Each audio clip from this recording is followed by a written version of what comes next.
Well, today we are going to discuss the alarm that security forces in Jammu and Kashmir are facing, and so is military intelligentsia over the appearances of masked men waving the flags and banners of the dreaded Islamist militant group ISIS as well as the Al-Qaeda. Now, these appearances have occurred since the end of July, and there have been over 3 to 4 of them since then. And the army, the military intelligence are alarmed, and they consider it an issue to be taken seriously. So, how real is this threat? How exactly should we be concerned, and what does it indicate? Has the ISIS actually managed to cross our borders, enter into Kashmir, and is there a kind of web recruitment that is happening to lure away our youth? These are the questions that we will be discussing, but first take a look at this audiovisual. After reports surfaced that youths from Mumbai and Hyderabad had joined terror group ISIS, stories have now emerged that a youth of Kashmiri origin has joined the dreaded organization. The recent incident of some Kashmiri youths waving ISIS flags in the valley has caused concern among military intelligence and law enforcement agencies. While Jammu and Kashmir Chief Minister Omar Abdullah has rubbished the possibility of Kashmiris joining ISIS and called those involved in the flag-waving incident some idiots, General Officer Commanding of the Army's 15th Corps, Lieutenant General Subrata Saha, has expressed concern over such an event and has vowed more preparedness.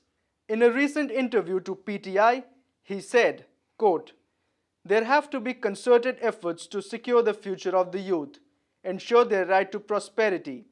Once this is done, they will be dissuaded from the temptations of this propaganda." Unquote. The question we are asking at India Post Live is, how real is the threat and how can one prevent inroads of ISIS into South Asia, especially Kashmir? On the streets of Srinagar, young men waving the ISIS flag. What does that indicate? How worried should India be? You see, firstly, let me say straight away that there is no real threat of ISIS or the Al Qaeda carrying out any activity in India in the immediate terms. Okay. And let us not do scaremongering. That is the first point I'd like to make. Okay. Now, I'm making that point. Firstly, it's not only Kashmir where these flags have come. These flags are also in Kerala. And these sort of things have been seen in other places also in India itself. Okay. So let's not make it Kashmir focus and let's not do the scaremongering. That is point number one. Why I am saying so? I am saying so for a number of reasons.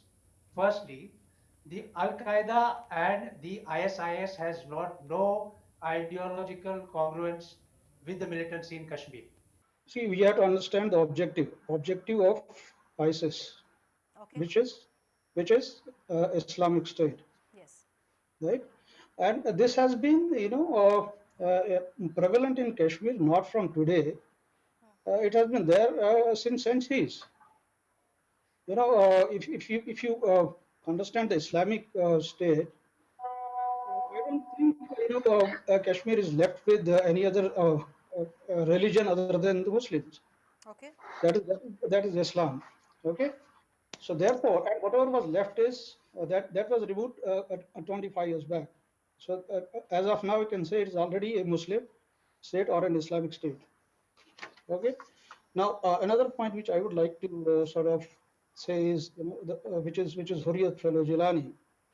He is in record already saying that Pakistan was created as an Islamic state in 1947, and according to an Islamic state, the belief is that it doesn't recognize democracy, it doesn't recognize nationality, it doesn't recognize religion, but Islam. Okay, so all non-Muslims are enemies of Allah. This is what is the belief. And when you're talking in the context of Kashmir, you should understand that the Kashmir province by itself is already a Muslim-dominated province.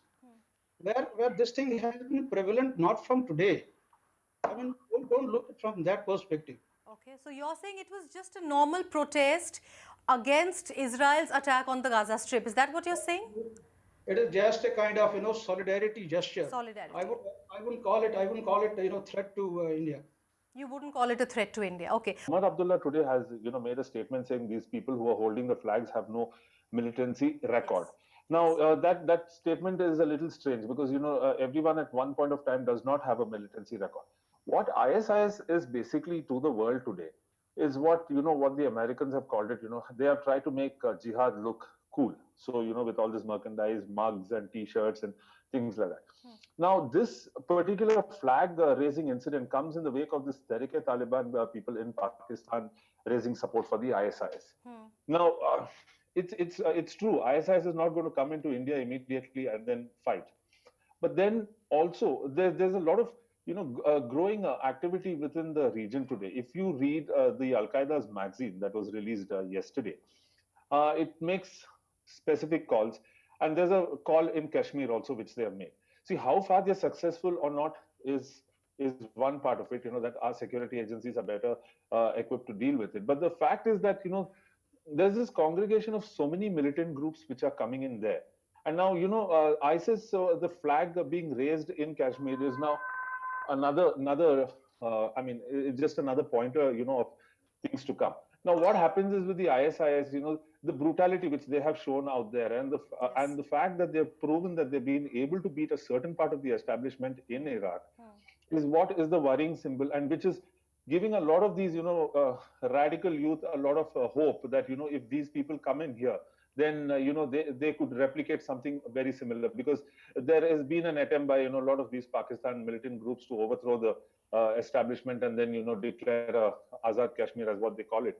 So in that scenario, if something like this is, being shown, it should not be ignored altogether. It should be looked into. And in fact, whoever these youth are, you need to question them and all that, because what they're doing by raising this banner of this ISIS flag is, they're basically giving a call, a kind of an advertisement, say, come join, we're all together in this. Well, I don't think there's much of a worry. As I said, this thing has been happening in that state from 1947.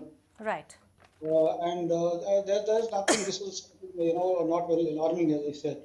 It's just like a gesture or sort of solidarity gesture, which can be, ignored in isolation. There's nothing to be worried about. It's only that the people, the youth have to be engaged in some kind of employment, and I think would work.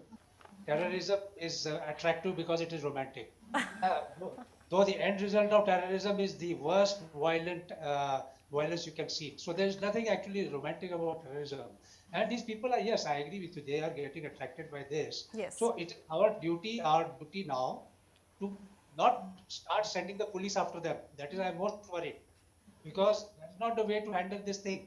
Yeah. And that's the way I fear that because you're raising such a big hype, I fear that the police will start chasing these poor youth who are just got they've seen some brand like this thing and they're gone. We must try to convince and try to get them into mainstream. Yes, Okay. that is point number one. Okay. That point number one. Don't unnecessarily romanticize this at all. This is not romanticism at all. Yes, ideologically it is, but for people who are facing the truth on the ground, then what is the point is the army has got much bigger challenges already in Kashmir than the ISIS. They should leave the ISIS to the civil people. The chief minister should in fact get a team and try to convince the people there that going to those areas. This is a social problem. It's not a military problem at all. Okay. It's a social problem, has to be tackled at a social level.